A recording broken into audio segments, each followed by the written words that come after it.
kabajamtoota jaalatamtoota hordoftoota YouTube nageenya jaalal araarri waaqayyoo kallattii golqaxa mana isin jirtanitti isiniif haa baay'atu jecha yoo yaa harka fuunee baga nagaan dhuftan isiniin jecha maarree baga nagaan dhuftan nooraa guyyaa kana galata guutuun irraa qabdu obbolee wayii kiyya qaqqaalii gaggaarii galata isiniif qabadhee dhufee jira dhugaa haala kam keessatti iyyuu na gargaaraa na deeggaraa turtanii warri asiin nageessan marti keessatti hedduu galatamaa jecha guyyaa kana hedduu gammadeen jira dhugaadha maaliif maamila yuutuubaraa ta'een jira yuutuubar maatii na godhatee jira waan ta'eef kanaaf gammachuu kiyyaaf sababni isin waan ta'eef sababa gammachuu kiyyaaf immoo osoon gammadiin dura isin galateeffachuun qaba kanaaf galata isiniif qabadhee dhufeen jira duraan dursaa haala kam keessatti dhugaa bu'aa bayii hedduu keessatti isa na gargaare isa kaka'umsa naaf laate isa abdii natti hore isa obsa naaf laate waaqayyoof galanni haa ta'u jechaa isa sadarkaa kanaan nagaye uumaa kooftiif galanni ulfinni teessoo isa aariyaam irratti haa ta'u jechaa isin immoo obboleewwan kiyya afuuraa lafa onaa keessa jiraatanii biyya keessa ala kallattiiwwan afaan hundarra warra jiraatan mara keessan na gargaaraa na deeggaraa like share subscribe gochaa ana kaayyoo dadhabduu kana jajjabeessaa deeggaraa turtan hunda keessan waan asiin nageessaniif galata isiniif qabadhee dhufeen jira dhugaadhaa galanni keessan ana biratti dhugaa waaqayyo dubbachuuf yoo ta'e galata guddaa na biraa qabdu hedduu galatoomaa ulfaadhaa waaqayyo ammayyuu baraaf jireenya keessan haa eebbisuun isiniin jedha dhugaa dubbachuuf yoo ta'e ilmi namaa tokko jechuudha kophaa isaa dalagee jijjiiramuu hin danda'u ofii isaatii kophaa isaa karaa deemeellee milkaa'uu hin danda'u milkaa'inni kiyyaa sababni isin waan ta'eef milkaa'ina kiyyaaf ka'umsi isin waan ta'eef milkaa'ina kiyyaaf ejjennoon isin waan ta'eef gargaarsa keessaniin milkaa'ee iddoo kanatti gahee maatii yuutuubaraa ta'een jira galanni waaqayyoof haa ta'u jecha asinis galanni keessan guddaa galanni keessan milkaa'inaa fi bilisummaa isiniif haa ta'u isiniin jedheen jira obboleewwan kiyyaa warroonni milkaaftanii jirtan dhugaa chaanaaliin keessan chaanaalii beekamtii argatu chaanaalii dhaloota ittiin gargaaruu dandeessan chaanaalii irraa waa barannu akka isiniif ta'u abdiin qaba warroonni duuba jirtan immoo ana deeggaraa na gargaaraa turtan jechuudha jabaadhaa haala kam keessatti iyyuu osoo abdiin kutatiin jedha lafa kaayyoof karoora keessanii ga'uuf jabaadhaan isiniin jedha egaa guyyaa har'aa kanaa hedduu tokko gammadeen jira gammachuu kiyyaaf sababni isinii ka'umsa kiyyaaf sababni isinii ani waan tokko waan hin dalageen qabu yoonan karoorse karoora kiyya immoo waaqayyotti aanee kan na milkeesse isin waan ta'eef kanaaf milkaa'ina kootiif sababni isin waan taataniif hedduu tokko dhugaa onnee kiyya keessatti mana ijaarrattanii qabdu hedduu galatoomaa ulfaadhaa anaaf jiraadhaa isiniin jedheen jira obboleewwan kiyyaa egaa namni tokko jiruuf jireenya isaa keessatti jechuudha ni dalaga gaafa waan tokko dalagee too milkaa'uu dhugaa baay'ee tokko yaani warreen yuutuubara dalagdan ni beektu haala kamiin yuutuubara keessatti akka milkaa'amu bu'aa bayii maaltu akka jiru qormaanni maaltu akka jiru hedduun keessan ni beektu warri keessa jirtanii warri duuba jirtaniis argaa jirtu waan ta'eef warri dura keenya gortanii ayzaachuu jabaadhaa xankaruu obsaa wantin dabarreen jiru jettanii nu jajjabeessaa jirtan dhugaatti waaqayyo baraaf jireenya keessa naa eebbisuu dhugaatti ammallee nurra darbaa dhaloota ifa ta'an isiniin jedha nurra darbaa jechuudha jireenyi keessan fuuldurri isaa ifa isiniif haa ta'u isiniin jechuun barbaada maaliif yuutuuba kana dalaguun jechuudha baay'ee tokko obsa nama kutachiisa abdii nama kutachiisa ani sadarkaan dhiisurra ga'een ture jechuudha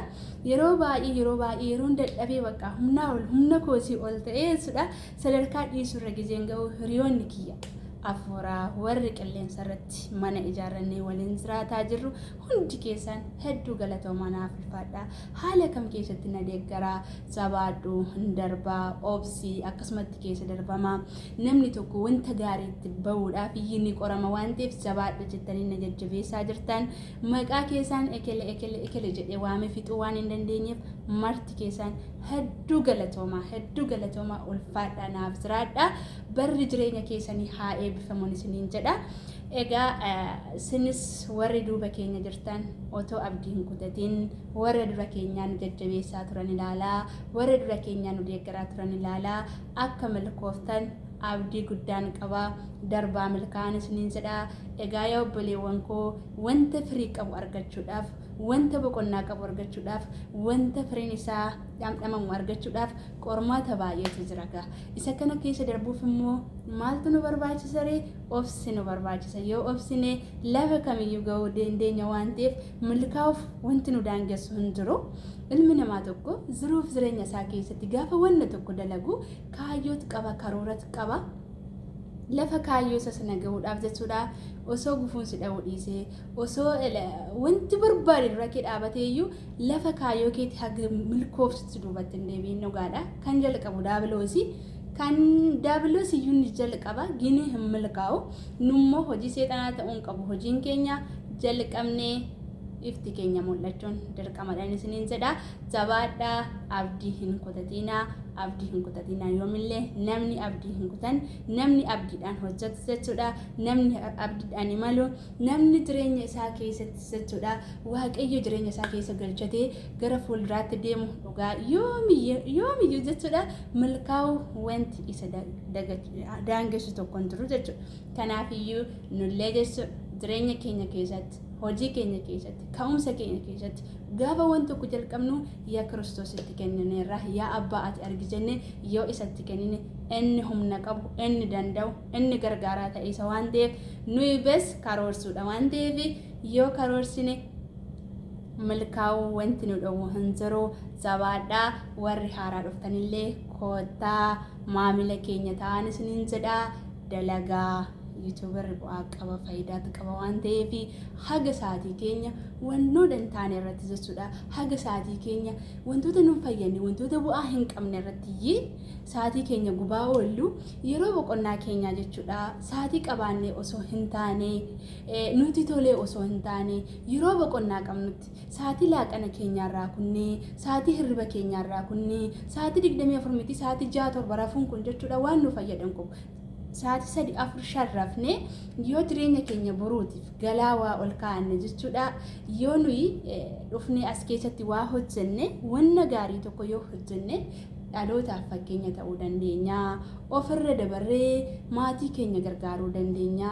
Maatii keenya irra dabarree ifa hawaasa naannoo keenyaa ta'uu dandeenya. Hawaasa naannoo keenya dabarree akkasuma addunyaaf ifa ta'uu dandeenya waan ta'eef jabaadhaa, kottaa maamila yuutuubaraa ta'aa isinillee isiniin jedha. Kun dhaamsa kiyya. Lafa kamitti sa'aatii keessan aarsaa hin godhina. Waayifaan kan madaameeti. Yeroo firii keessanii kottaa yuutuubara keessa burraaqaan isiniin jedha. Hawwii kiyyaa kuni akka dhuftan abdiin qaba. Hiriyoonni kiyya kaanillee jechuudha. Kanaaf guyyaa kana milkaa'uu kootiif ani hedduu gammadeen jira. Sa'aatii kiyya aarsaa godhee dhugaadhaa irratti dadhabaan ture. Dadhabbii kiyya kana irratti jechuudha. Yeroon abdii kutadhee gara duubatti deebi'uu yeroon gahee irratti jechuudha. Hiriyoonni kiyya na jajjabeessaa, na deeggaraa, jabaadhu naan jecha dhugaadhaa sa'aatii kiyya jechuudha. Ji'oota lama waan akkasii keessatti hamman durmaatii kiyya dubbisuu fi haga ammaa kana jechuudha. Dhugaa anatu beeka jechuudha. Maaliif namni tokko jechuudha erga waan tokko kaayeffatee godhee argamsiisuudha. Raawwachuudha. Jalqabu osoo hin taane bakka milkoofni argamuudha. Inni nu milkeessu nu osoo hin taane uumaa keenya waan ta'eef, waaqayyo waan ta'eef, oni gaheen keenya karoorsuu duwwaadha. Yoo nuti karoorsine waaqayyo hin nu milkeessa waan ta'eef isinillee yoo jalqabdan akka milkooftan hin shakkinaa, abdiidhaan hojjedhan isiniin jedha. Egaa obboleewwan kiyyaa hedduu galatoomaa dhugaa isin galateeffachaa oolee osoon bulee haasaa oolee osoon bulee barreessaa oolee osoon bulee jechuudha. Dhugaa galanni keessan daangaa hin qabu. Kaleessas gargaartanii asiin dhageessanii borus akkana biraa namni abdiin qaba.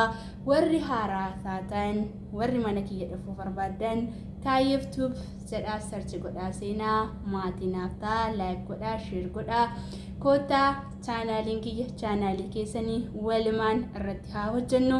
Walumaan irratti dhalootaaf galaa olaa keenyu.